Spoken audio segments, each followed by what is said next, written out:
नमस्ते प्यारे साथियों, कैसे हैं आप सभी। Welcome to all another fantastic session number 31 and it related to new DNA laws and challenges. क्या है नए डीएनए लॉज, क्या है इससे रिलेटेड चैलेंजेस, हम ये सारी चीज़ों को देखेंगे, इस पे बारीकी से बात करेंगे। ये आपका रिलेटेड रहेगा इंडियन पॉलिटी के लिए, गवर्नेंस एंड इंस्टीट्यूशंस के लिए, जनरल साइंस के लिए भी। तो अगर परीक्षा में डीएनए पे क्वेश्चन आए तो चौंकिएगा मत, क्योंकि वो डीएनए लॉज से रिलेटेड हैं और डीएनए लॉज आए हैं तो डीएनए पे बेसिक बेसिक क्वेश्चंस भी आ सकते हैं। तो जनरली कोई भी क्वेश्चन अगर पेपर में आता है तो वो most of the questions are related to current affairs. उस वक्त जो मेंशन हो रहा है, कोई भी नेशनल पार्क जब किसी चीज पे आ रही है, कोई भी नेशनल पार्क न्यूज में है, तो अगर नेशनल पार्क पे कोई क्वेश्चन आ रहा है तो इट मीन्स वो करंट अफेयर ही है। उस एग्जामिनर ने उनको स्टैटिक स्टैटिक के तौर पे पूछा है आपसे, राइट। अपनी तैयारी काफी अच्छी रखें।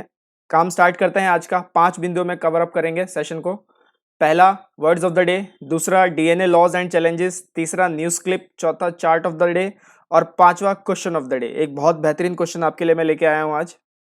सबसे पहले words of the day, if you are afraid to make a mistake you have already made one.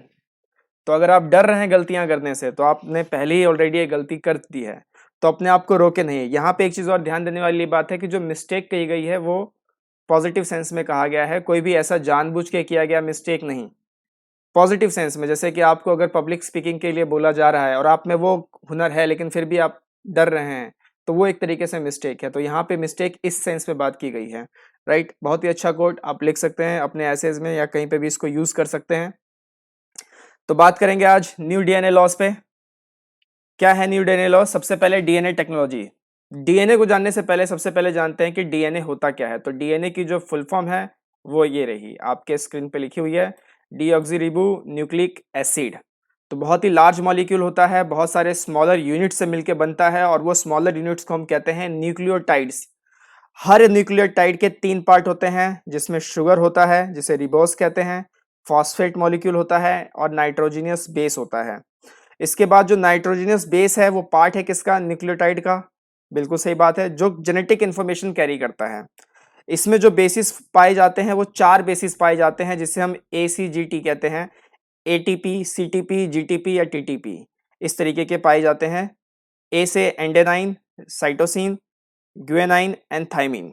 तो इतना बेसिक आप नॉलेज याद रखिएगा कि डीएनए क्या है। तो आज का सबसे बेसिक सवाल आपके लिए कि who is the father of DNA. तो डीएनए के फादर कौन है, इसको फाउंड किसने किया था, ये आप बताइए। और ये एक स्टेट सिविल सर्विस एग्जाम में ये क्वेश्चन सीधे का सीधा ऐसा पूछा जा चुका है। तो काफी सारे स्टेट सिविल सर्विस एग्जाम जो अब होने वाले हैं उसमें जनरल साइंस के क्वेश्चंस काफी रहते हैं, डीएनए से भी क्वेश्चंस 2-3 रहते ही रहते हैं, तो आप इसको ध्यान रखिएगा। तो डीएनए टेक्नोलॉजी पे बात करते हैं। सबसे पहले DNA technology is used to help enforcement agencies identifying both victims and criminals in various criminal cases, right. यहाँ पे क्रिमिनल आना चाहिए, तो इन वेरियस क्रिमिनल केसेस में ये मदद करता है आपकी। डीएनए टेक्नोलॉजी का यूज करते हैं बेसिकली काफी सारे एनफोर्समेंट एजेंसी, जैसे आपका एनआईए हो गया या फिर सीबीआई हो गया, तो ये इनको यूज करवाती है। अगर हम डेली लाइफ में बात करें तो it use to establish parentage of children और सिबलिंग रिलेशनशिप्स। बिल्कुल बताता है ये कि ये मेरा पेरेंटेज या मेरा लाइनेज है या नहीं है, तो ये डेली लाइफ में से या सिविल्स लाइफ में से पता किया जा सकता है। दूसरा ये है कि मेडिसिन के फील्ड में पता किया जा सकता है कि ये कैसे कैंसर में कैसे मदद करता है, उसके क्योर में कैसे मदद करता है। तो मेडिकल सेक्टर में तो इसका ये यूज है। But this technology also raises concerns related to privacy, data security and fundamental rights. क्यों, जानेंगे थोड़ी देर में कि ये किस तरीके से ये जो टेक्नोलॉजी है ये आपके fundamental rights, data security, privacy rights, इन सब को वायलेट करना चाह रहा है, इन सब को वायलेट करता ही है। Issued against both states and individuals, right. सबसे पहले ये वो बिल था डीएनए टेक्नोलॉजी रेगुलेशन बिल 2019 का।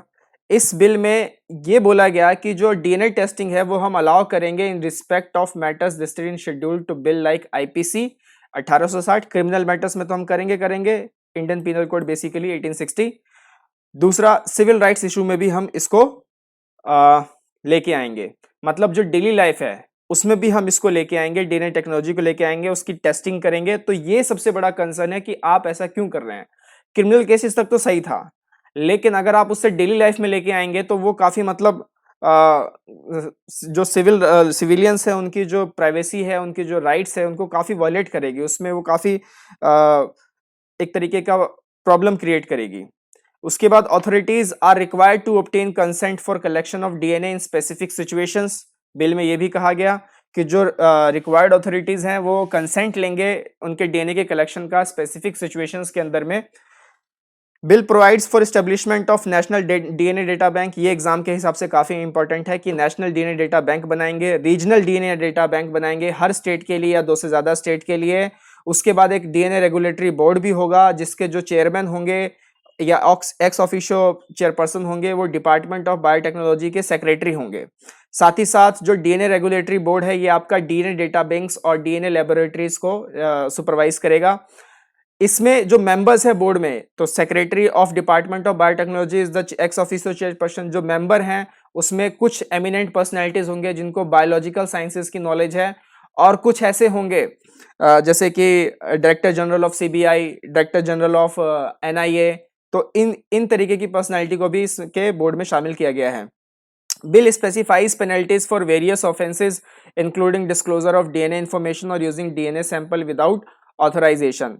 तो अगर किसी ने भी डीएनए इंफॉर्मेशन लीक कर दी या उसका सैंपल बिना ऑथराइजेशन के ले लिया, बिना प्रॉपर एक चैनल के थ्रू लिया, तो बेसिकली आपको पेनल्टीज भी होगी। पेनल्टीज में जो है ये आपको 3 साल तक की जेल हो सकती है या फिर 1 लाख रुपए तक का फाइन आपका हो सकता है। बेसिकली इसमें जो कंसर्न्स हैं वो हम देखते हैं। सबसे पहले इसे समझते हैं, evidence versus right to privacy. तो साइंटिस्ट तो कह रहे हैं कि ठीक है, अच्छा है, लेके आ सकते हैं, लेकिन जो प्राइवेसी एक्टिविस्ट्स हैं उनको डर है कि ये gross violation of human rights create करेगा। कैसे? सबसे पहले इसकी क्रोनोलॉजी समझते हैं। 1985 में Indian courts accept DNA as evidence in criminal investigation, यहां तक तो ठीक था। 2003 में work begins to draft bill to regulate use of DNA samples in probes. 2005 में बिल बोला गया कि code of criminal procedure amended including use of DNA profiling.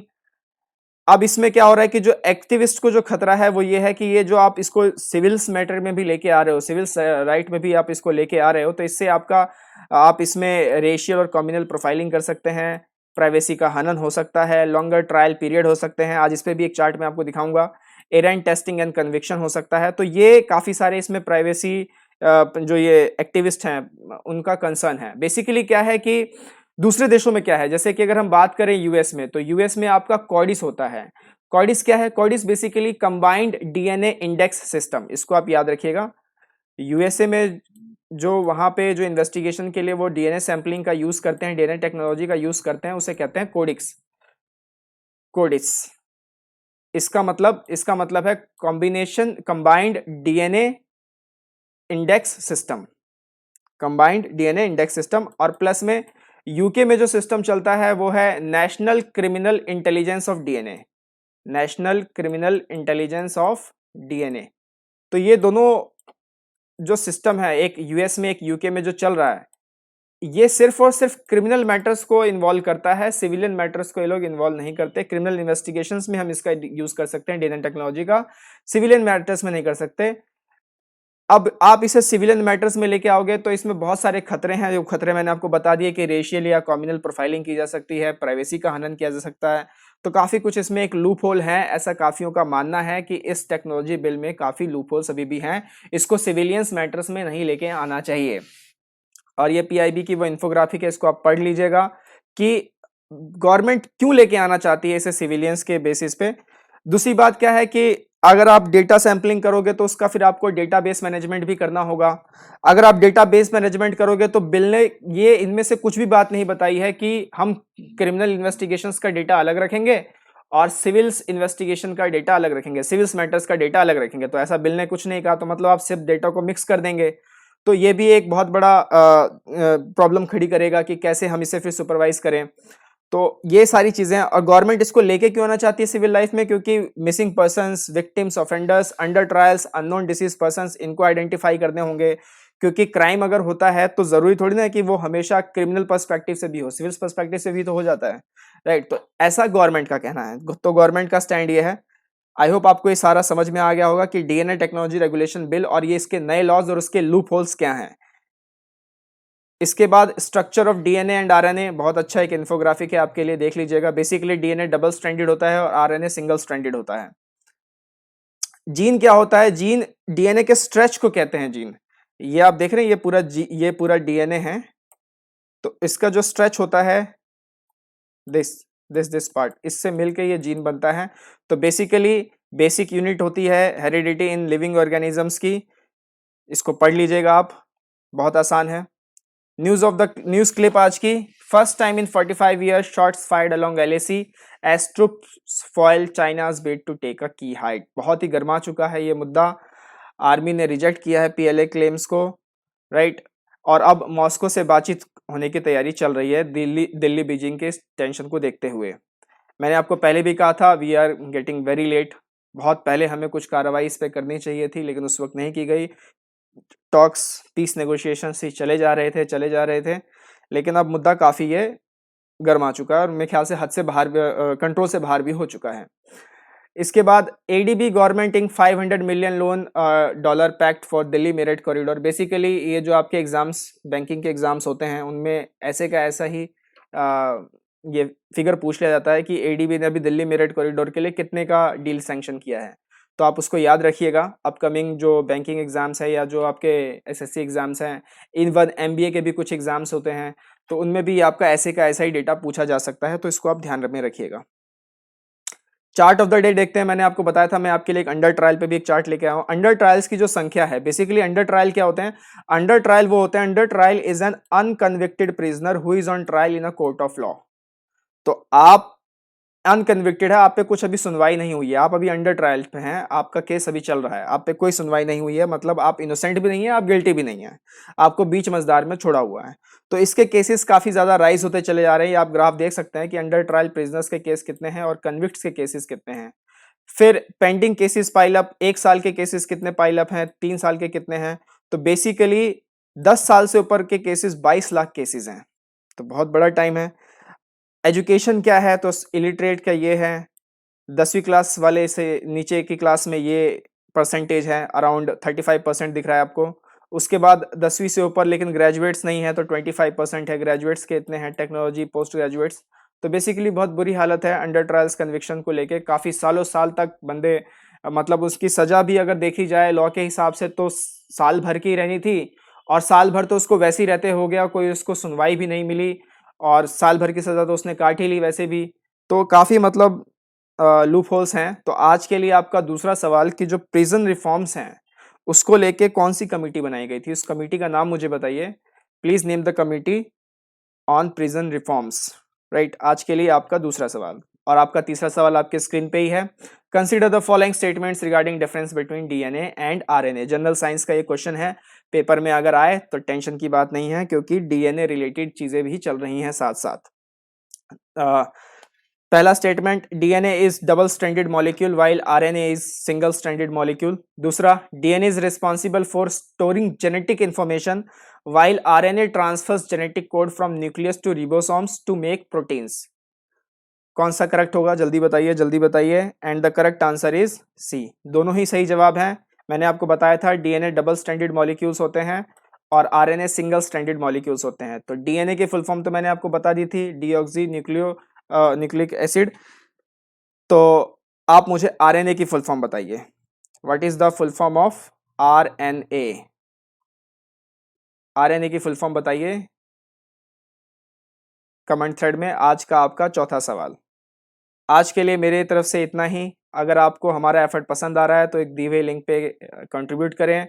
Useful current affairs regularly updated हैं, यहाँ पे विजिट करके आप अपना पढ़ सकते हैं और अपने अच्छे अच्छे नोट्स बना सकते हैं। आज के लिए मेरी तरफ से इतना ही।